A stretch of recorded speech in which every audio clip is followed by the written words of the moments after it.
nuestras vidas, y que en el nombre de Jesús, Señor, los que van a oír en este momento y los que van a oír diferido, Señor, en el nombre de Jesús, Señor, tienen el propósito, Señor, y padecer de lo que tiene esta palabra para nuestras vidas, y que podamos tener la oportunidad, Señor, en el nombre de Jesús, Señor, de hacer que tu palabra sea en nosotros, Señor, para que tu nombre sea glorificado y para que hagamos tu voluntad en todo lo que tú has dispuesto para nosotros. En el nombre de Jesús, amén. Amén.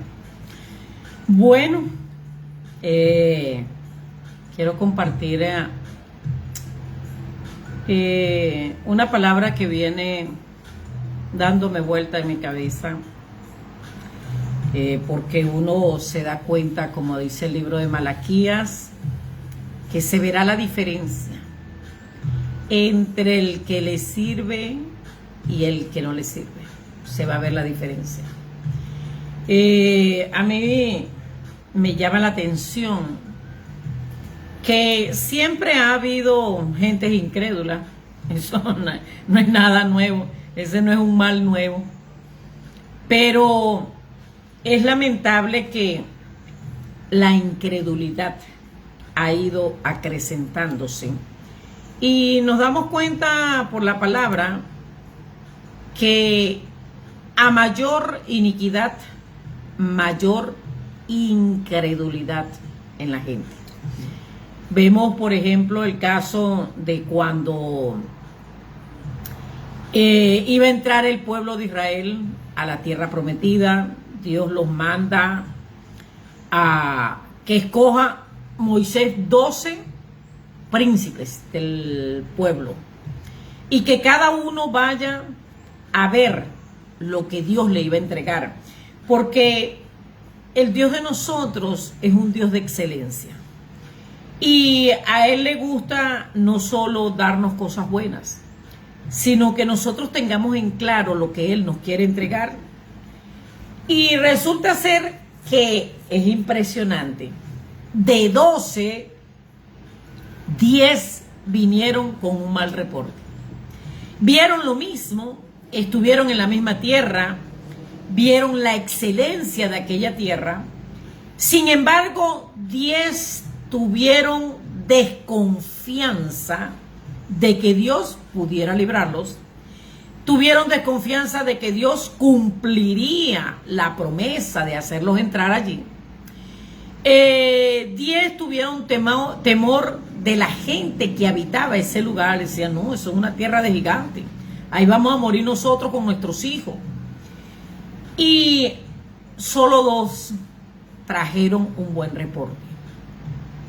Así que la incredulidad no es nada nuevo, pero sí notamos que a mayor iniquidad, mayor nivel de incredulidad tiene la gente. Cuando nosotros vemos una persona incrédula, estamos viendo de manera práctica lo que es la iniquidad en una persona.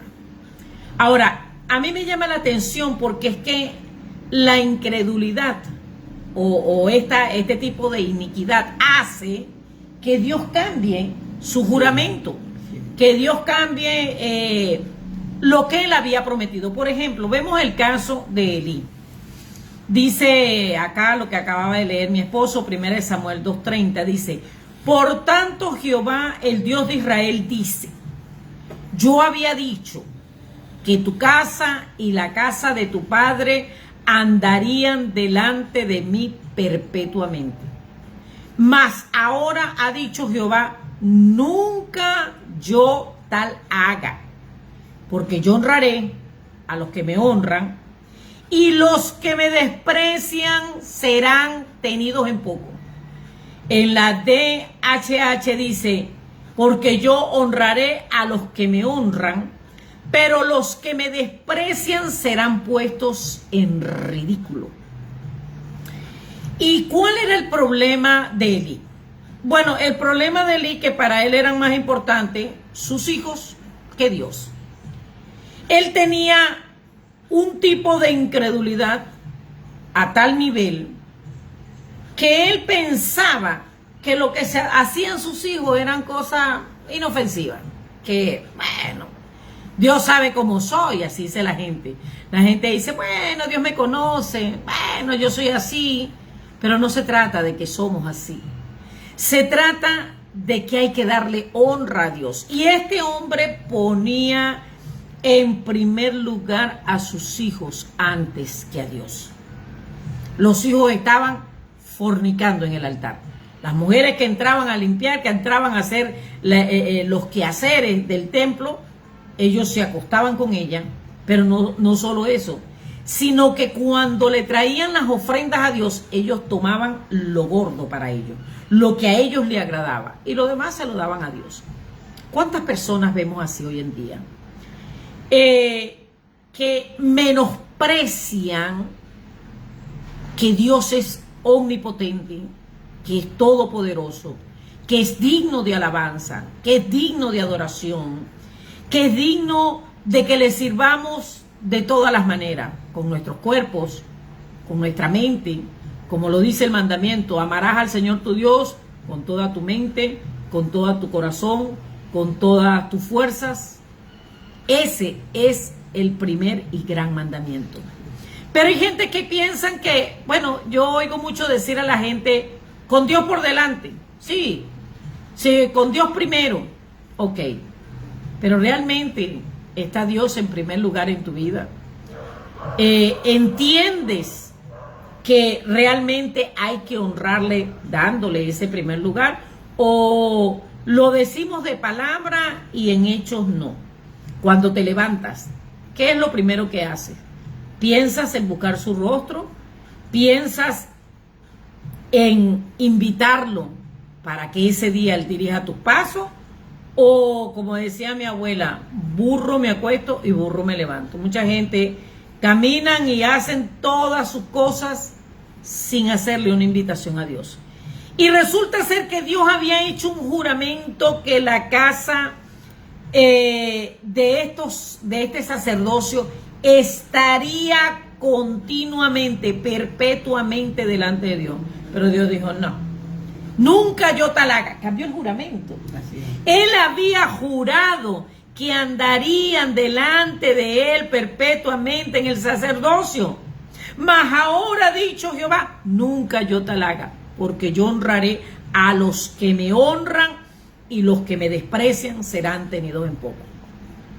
Y vemos esto tan continuo. Mire, hace pocos días nos invitaron a predicar y nos pidieron un tema muy particular. Nos pidieron que habláramos acerca de los diezmos. Bueno, yo preparé el tema, hablé acerca de lo que me pidieron y luego se le dio a las personas la posibilidad de hacer preguntas. En el mensaje yo testificaba que cuando Osvaldo me daba para pagar el alquiler en Venezuela, yo sacaba los diezmos de eso y después, bueno, Dios me proveía para pagar el alquiler. Y hubo una persona que me dijo, no estoy de acuerdo con lo que usted dice, porque no es posible que usted le esté dando los diezmos a Dios y que la echen del lugar donde usted vive por no pagar. Mire, Dios no es deudor de nadie. Dios no es deudor de nadie. Dios no es deudor de nadie. En el Salmo 50 dice, si yo tuviera hambre, no te lo diría a ti. Porque mía es toda bestia del bosque, conozco todas las aves, conozco los collados, conozco todo, porque todo le pertenece. Él solamente nos da la oportunidad de demostrar qué hay en nuestros corazones. Yo sacaba los diezmos y Osvaldo me preguntaba, mira, ¿tú pagaste? No paga. ¿Por qué no pagas? Bueno, porque pagué los diezmos. Pero enseguida Dios me sorprendía, por algún lado llegaban los recursos y gracias a Dios nunca me han botado en ningún lado por no pagar. Dios honra a los que le honran. Y cuando nosotros le damos a Él el primer lugar, porque Él se lo merece, porque Él es digno, porque de verdad, ¿qué tenemos nosotros que nos pertenezca? Nada. Por ejemplo, yo siempre le digo a Dios, Señor, yo a ti no te he dado a guardar nada. Yo no le he dado nada a Dios. ¿Para que Él me guarde? No. Si Él me da, es porque Él es un Padre bueno, es porque Él es misericordioso, es porque Él honra mi confianza en Él, pero no porque Él me deba nada a mí. Dios no me debe, yo le debo a Él. Le debo la vida, le debo que siempre me sana, me protege, me provee, me cuida, me defiende, me levanta, me sustenta, da respuesta a las oraciones que le hacemos. Entonces siempre vamos a estar en deuda con Dios. Nunca Dios estará en deuda con nosotros. Y el mayor índice de iniquidad que encontramos en la deshonra para con Dios, de una manera enfocándonos hacia allá, es que la gente lo hace a causa de incredulidad. Los hijos de Elí no pensaban que de verdad a Dios le interesaba eso de las ofrendas. Bueno, nos dieron eso para comérnoslo, yo agarro lo que a mí se me antoja. Bueno, aquí dice alaba a Dios, pero no hay problema si yo me acuesto aquí a fornicar con las mujeres que vienen a limpiar. Eso es incredulidad. No saber que Dios está presente en todo lugar, que a Dios le interesa cada paso que damos, que Él tiene sus libros donde están escritos todo nuestro proceder. No saber eso es caminar en incredulidad, porque no hay un solo lugar donde yo me meta que no esté desnuda delante de Dios. De hecho, nuestros pensamientos, antes de aflorarlo por nuestra boca, ya Dios los conoce. Entonces, saber que Él está allí en todo lugar y no honrarle, no darle el primer lugar, no tomar en cuenta su consejo, es un mayor índice de iniquidad. El Espíritu Santo, a través de todo el recorrido de las Sagradas Escrituras, nos muestra el contraste de personas que honraron a Dios al poner su confianza en Él, y a pesar de todas las adversidades que vivieron y lo que sufrieron, nunca dejaron de honrar a Dios, creyendo que Él un día se glorificaría en sus vidas y le daría la victoria. Tenemos 66 libros que hablan de esos héroes de la fe. Pero por su parte vemos a Dios mostrando, desnudando la incredulidad de muchos.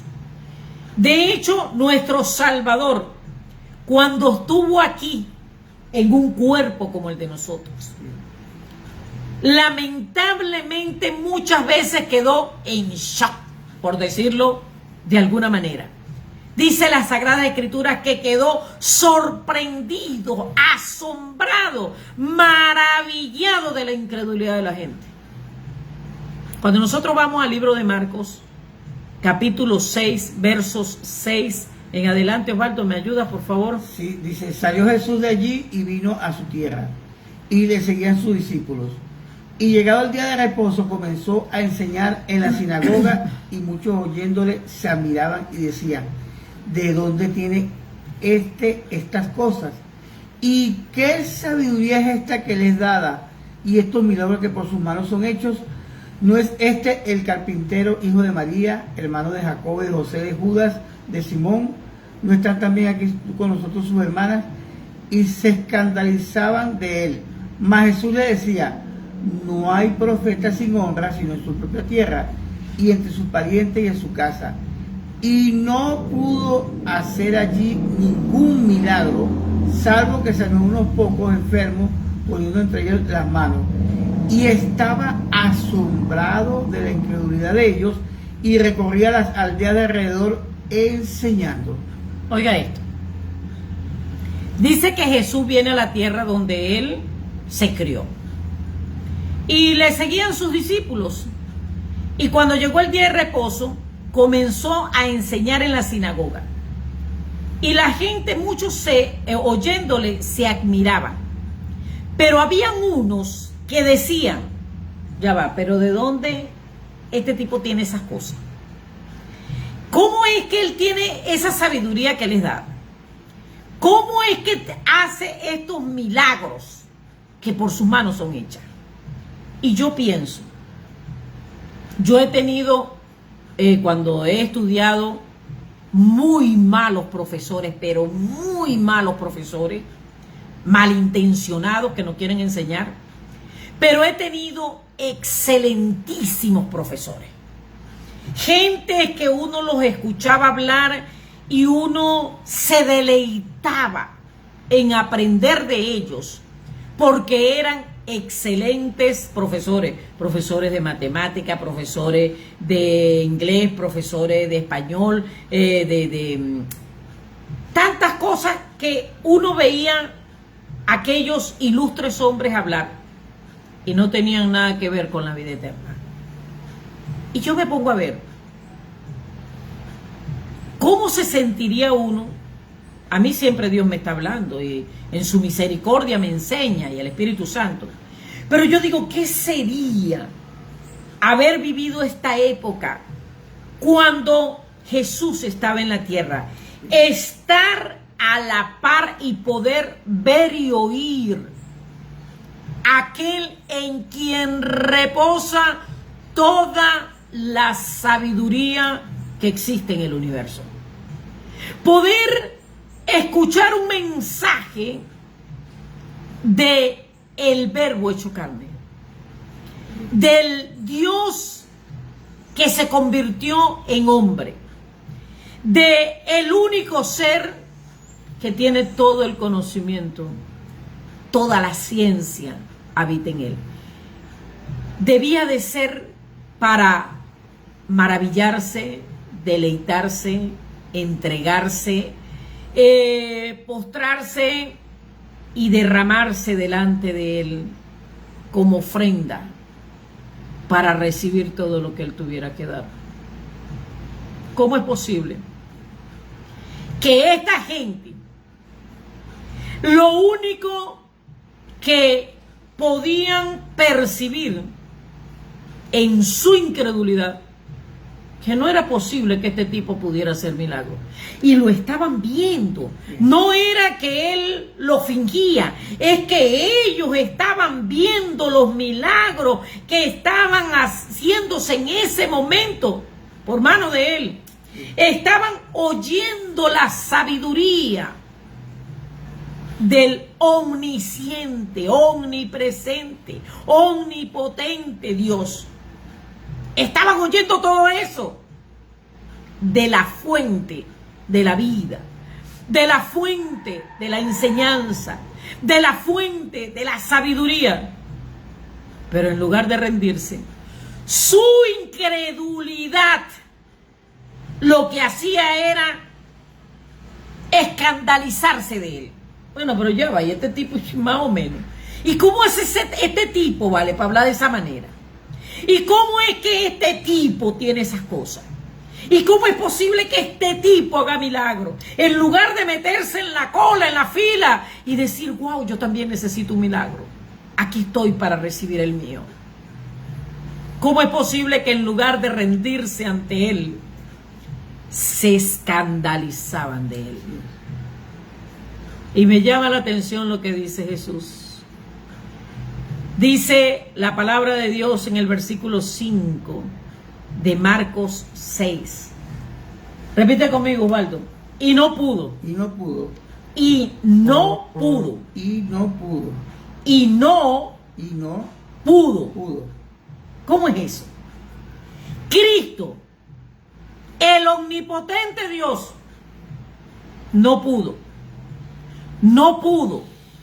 hacer allí ningún milagro, salvo que sanó a unos pocos enfermos, poniendo sobre ellos las manos, y estaba asombrado, estaba maravillado de la incredulidad de ellos.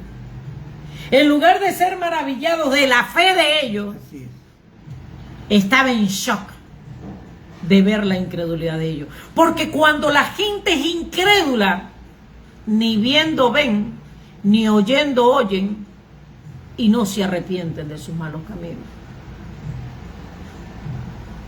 Y es tremendo, porque cuando una persona no cree, no se va a rendir.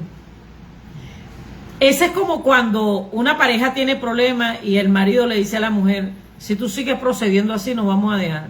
Y la mujer, ese me ama, ese no me va a dejar, esa es mentira. Hasta que un día llega el momento en que se produce la ruptura. Porque la gente se siente confiada en su iniquidad. Se sienten confiada en su maldad. Y no son capaces de rendirse ante el amor, ante la misericordia y la bondad de Dios. En estos días le estábamos predicando a unos médicos y uno de ellos dijo: no, Dios es amor y Él no va a enviar a nadie a un infierno a sufrir.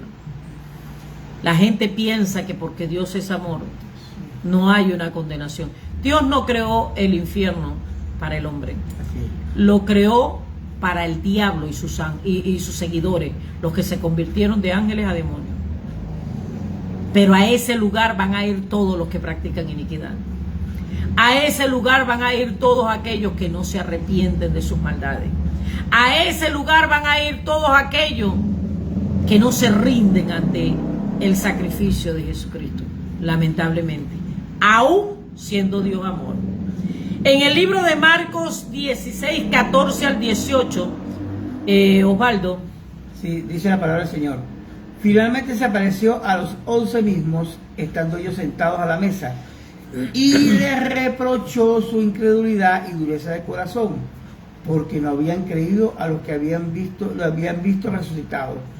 Y le dijo: id por todo el mundo y predicar el evangelio a toda criatura. El que creyere y fuere bautizado será salvo, mas el que no creyere será condenado. Y estas señales seguirán a los que creen. En mi nombre echarán fuera demonios, hablarán nuevas lenguas, tomarán en las manos serpientes, y si bebieren cosas mortíferas no les hará daño. Solo los enfermos pondrán las manos y sanarán. Oiga esto. Ok.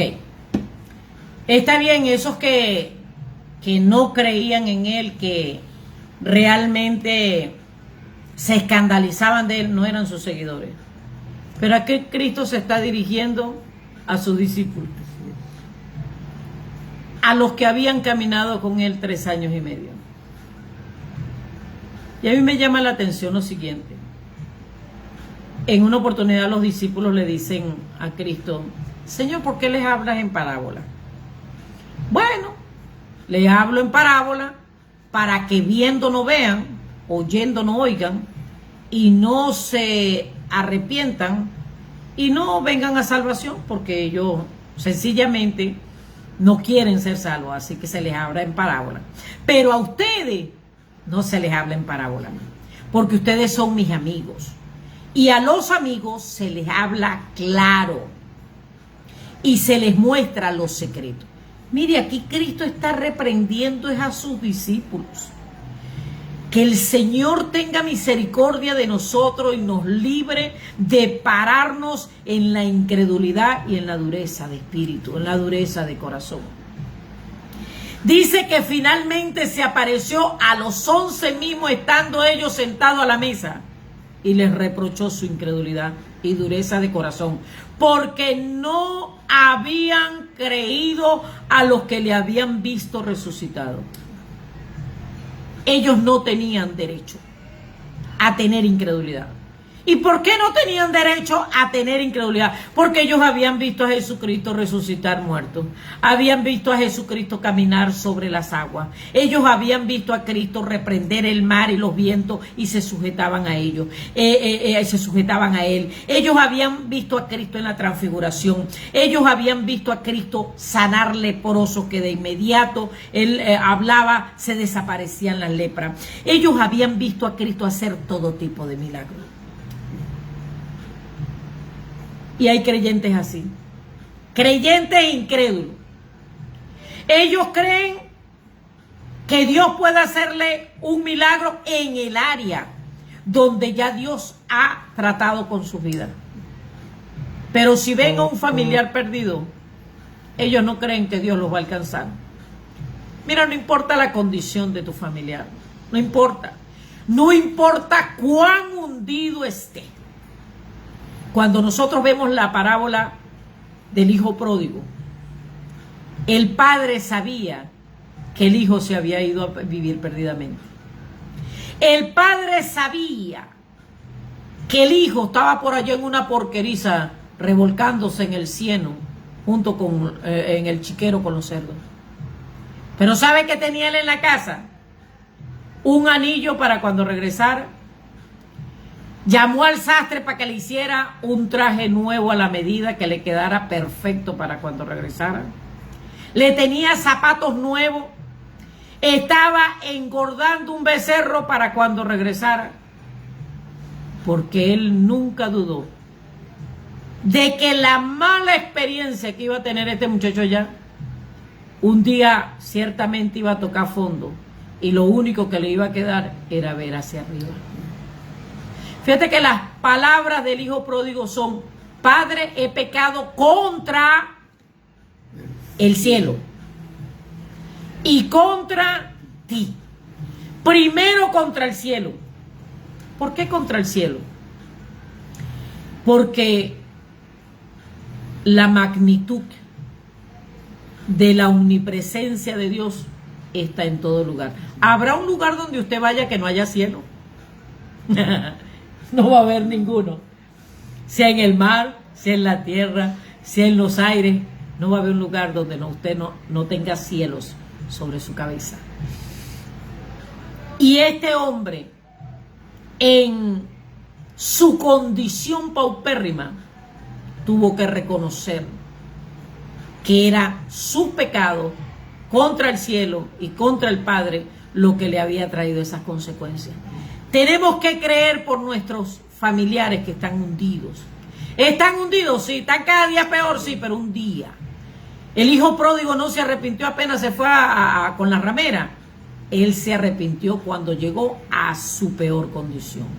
Hay personas que creen en Dios en la restauración porque ellos han sido restaurados, pero no creen en Dios para la provisión. Y el año entra y sale y están peleando si diezman, si no diezman, si ofrendan, si no ofrendan, si dan primicia o no dan primicia, porque después les va a hacer falta. Les da un dolor impresionante el invertir en el reino. Pero Dios no es deudor de nadie. Él solamente ha puesto esto como un punto de contacto para medir, para tener el índice exacto de nuestra integridad. Hay personas que Dios les ha provisto siempre, no tienen problema con eso, pero no creen en la sanidad. Están enfermos y no son capaces de apelar al sacrificio de Cristo para ser sanos, porque no creen en eso.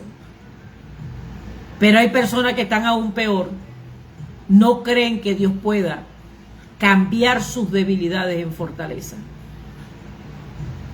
Dios es un Dios que va a honrar a todos los que confiamos en Él. Así es. Cierro con esto. Es lamentable ver que en la iglesia de Cristo la gente no vean la gloria de Dios en su vida, porque su incredulidad, la iniquidad que irrita a Dios, los separa realmente de ver a Dios obrando. Hay otros que sencillamente son malagradecidos. Son gente malagradecida, así como los 10 leprosos que vinieron a Cristo. Hay gente que quieren usar a Dios es como un caucho de repuesto. Oran, ayunan, alaban, mientras que necesitan un obrar de un milagro de Dios. Después que Dios obra el milagro, bye bye. Así hicieron 10. Alzaron sus voces, vinieron a Cristo. Jesús, hijo de David, ten misericordia de nosotros.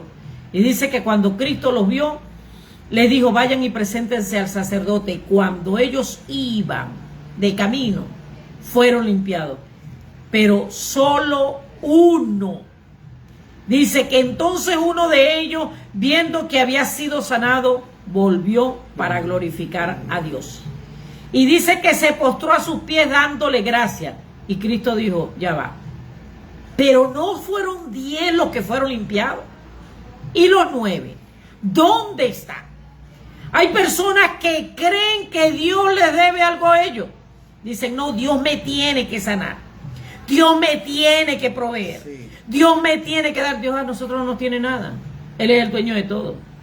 Y si nos da, es por su misericordia. Y los 9 que no vinieron a ser agradecidos, se fueron solo con la sanidad. pero aquel que fue agradecido se fue también con la salvación. Él le dijo, tu fe te ha salvado. Quiere decir que ser agradecido es un acto de fe. Y no ser agradecido es una manifestación de la iniquidad de incredulidad. No creen que Dios sea digno de agradecerle por los favores que nos hace. Y cuando vemos el caso de José, a mí me llama la atención el caso de José. Esto me ha venido dando vueltas en la cabeza, porque hay gente que dice, no, lo que pasa es que él se comporta así porque es muy joven. Bueno, pues José tenía 17 años cuando sus hermanos intentaron matarlo y lo vendieron como esclavo. Hay gente que dice, no, lo que pasa es que él está lejos de su familia. Y como está lejos de su familia, procede así. José lo llevaron de una nación a otra, y no para divertirse, sino para servir como esclavo. Pero estando en esa condición, él en ningún momento dejó de confiar en lo que Dios le había mostrado que él sería. Cuando viene la mujer de Potifar y decide asediarlo para que se acostara con él, con ella, él toma la decisión. Primero está Dios y después mi sexualidad. Yo puedo disfrutar 5 minutos, pero no voy a cambiar la honra que Dios se merece por 5 minutos de placer. Y déjeme decirle, cuando nosotros procedemos de esa manera, Dios nos va a honrar. Y voy un poco más allá. La gente siempre dice, no, esto estuvo a punto de dárseme, pero el diablo se metió. Mire, cuando usted honra a Dios, Dios lo va a honrar. Y le voy a decir algo. No hay diablo que pueda impedir que Dios cumpla su propósito en ti si te encargas de honrarlo.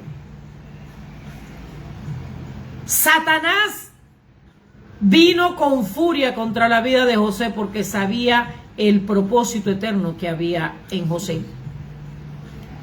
Pero resulta ser que usó a esta mujer para que lo difamara. Él va preso y duró 13 años allí, entre esclavo y en prisión. Pero el día que Dios decidió cumplir en este hombre el propósito eterno que tenía para él y decidió honrarlo porque él le había honrado en secreto, ni todos los principados y potestades y gobernadores de las tinieblas, huestes espirituales de maldad, espíritus inmundos, demonios y Satanás en persona pudieron impedir que Dios se glorificara. Satanás no pudo impedir que en un solo día José pasara de la condición de esclavo y de presidiario a ser el segundo al mando en la tierra de Egipto. El segundo en el país más poderoso para el momento. Que todo lo que se hiciera fuera lo que él determinara hacerse. Porque cuando Dios es honrado en medio nuestro, no hay nada creado que pueda impedir que Dios te recompense.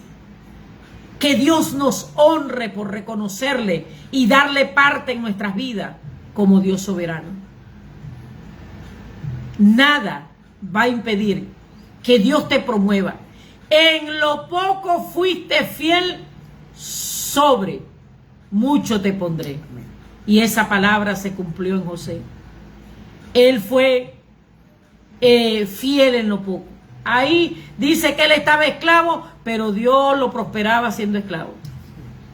¿Cómo? ¿Y cómo se prospera un esclavo? Había gracia, había favor, había todo lo que él tocaba, prosperaba. Y el del Potifar dijo, no vale, a mí me conviene que este hombre lidere.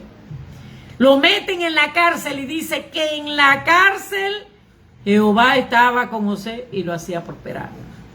Así que lo pusieron a que cuidara a todos los presos y a que liderara en la cárcel. Porque él fue fiel en lo poco, Dios lo pone.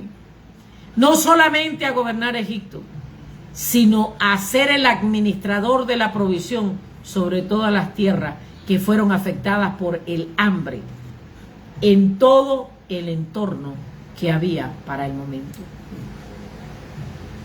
Dios siempre quiere honrarnos. Dios siempre quiere promovernos. Pero le estamos dando a Dios el primer lugar. Estamos honrándolo con nuestras vidas. ¿Estamos participando de pecado ajeno o estamos clamando a Dios para no tener nada que ver con lo que hacen los demás? Atacando el pecado en las personas, haciéndole ver su iniquidad. Porque nosotros no los podemos cambiar, ese trabajo le toca al Espíritu Santo. Pero no nos quedemos callados ante las faltas que ellos cometen. Y no nos hagamos participantes de los pecados de los demás. Entonces Dios honrará tu vida. Y el día menos pensado, a José le llevó 13 años. Y fue catapultado de esclavo, de presidiario, a la voz que se oía en todo Egipto. Es tiempo de que demostremos con hechos cuán importante es Dios para nosotros y que le demos ciertamente el primer lugar. Amén. Los bendecimos. Hasta el próximo momento. Bendiciones.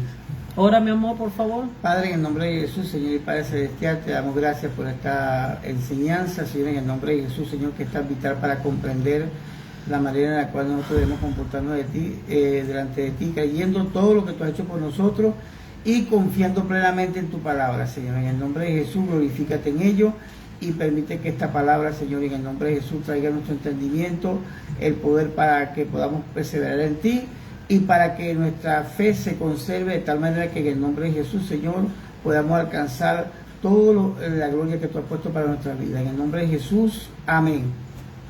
Los bendecimos. Bendiciones.